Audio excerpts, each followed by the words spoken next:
আজকের মিছিল পূর্ব সমাবেশের সংগ্রামী সভাপতি জনাব মল্লিক আব্দুল হাই, প্রধান অতিথি বাগেরহাট জেলা জামাতের সংগ্রামী আমির, কেন্দ্র মজলিস শুরার সদস্য জনাব মাওলানা রিজাউল করিম, বাগেরহাট জেলা জামাতের অ্যাসিস্ট্যান্ট সেক্রেটারি জনাব অধ্যাপক ইকবাল হোসেন সহ নেতৃবৃন্দ, প্রিয় রামপালবাসী, আসসালামু আলাইকুম ওয়া রাহমাতুল্লাহি ওয়া বারাকাতুহু।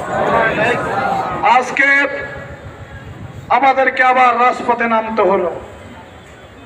1 বছর আগে জুলাই অভ্যুত্থান হয়েছিল। আমরা মনে করেছিলাম আমাদের আর রাজপথে নামতে হবে না, কিন্তু রাজপথে নেমে আবার কেন্দ্রীয় কর্মসূচি পালন করতে হচ্ছে। কেন করতে হচ্ছে?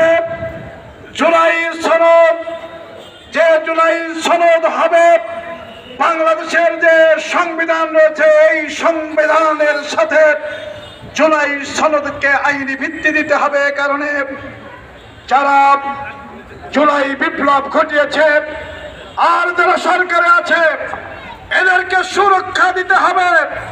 তা না হলে পরবর্তীতে সরকারেরা যারা আসবে, তারা যদি আইনি সুরক্ষা না দেয়, জুলাই সনদ যদি বাস্তবায়ন না করে, তাহলে কোন ভাবেই যদি কোন সরকার আবার ক্ষমতা আসে, তাহলে ফাঁসির মঞ্চে ঝুলতে হবে অনেককে। ফখরুদ্দিন যেমন বাংলাদেশে আসতে পারে না, ডক্টর ইউনূস তেমনি এই বাংলাদেশ থেকে পালিয়ে যেতে হবে।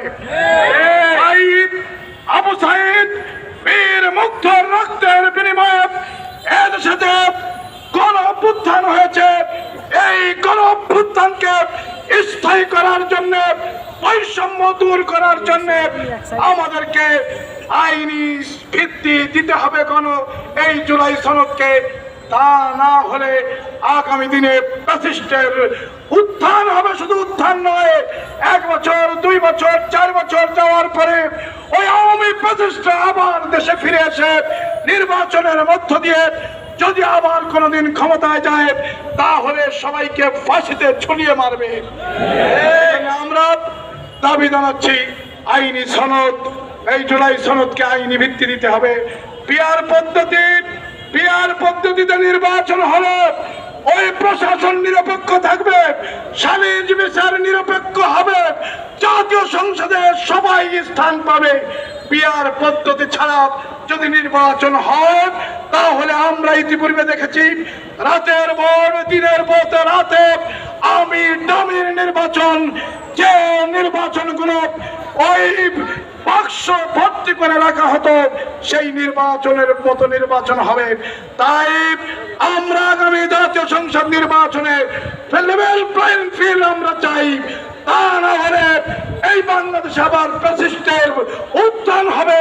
কোনোভাবেই আমরা এটা মেনে নিতে পারি না। সবাইকে ধন্যবাদ জানাচ্ছি। মিছিল হবে, মিছিলের আগে আর বক্তব্য দেওয়ার সুযোগ নেই, সময় কম। আমাদের প্রধান অতিথি বক্তব্য রাখবেন। আমি এই জন্য আমার বক্তব্য শেষ করছি।